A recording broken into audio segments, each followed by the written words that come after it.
निगरान वज़ीर-ए-आज़म अनवारुल हक काकड़ ने वाज़ेह किया है कि नवाज शरीफ को वतन वापसी पर कुछ कानूनी दुश्वारियों का सामना करना पड़ सकता है।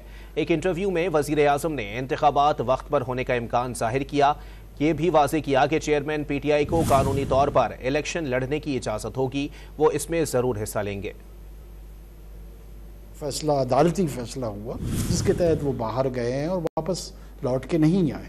अगर वो फैसला करते हैं कि वो आएँ और पाकिस्तान के सियासी अमल में हिस्सा लेते हैं, उस पर यकीनन चंद कानूनी दुश्वारियाँ मेरे सामने मौजूद हैं और उन कानूनी जो दुश्वारियाँ हैं उनका जो सामना करना है और उन सवालात के जो जवाबात ढूंढने हैं वो भी कानूनी हैं।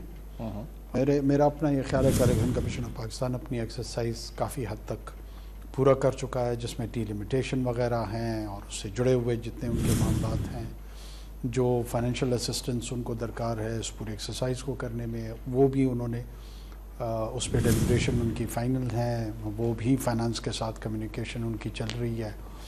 सिक्योरिटी और पोलिंग बूथ्स जितने मुल्क में दरकार हैं उस पर भी एक्सरसाइज उनकी जो मुझे पता लग रहा है कि वो काफ़ी हद तक एडवांस स्टेज पे है। तो मुझे तो कोई शक को शुबा नहीं है कि जो भी वो तारीख़ का तयन करेंगे, जो बुनियादी तौर पर उनका मैंडेट है, वो हम इलेक्शन के दिन अनाउंस भी होगा और इंशाल्लाह कंडक्ट भी। जो भी कॉन्सिक्वेंस होगा किसी भी सियासी शख्सियत का, इंक्लूडिंग इमरान खान साहब, वो उस जुडिशल प्रोसेस के कॉन्सिक्वेंस के तौर पे होगा। उस कॉन्सिक्वेंस में, उसके नतीजे में अगर उनको इजाज़त होगी तो वो यकीनन जो इंतखाबात का अमल है उसका हिस्सा होंगे।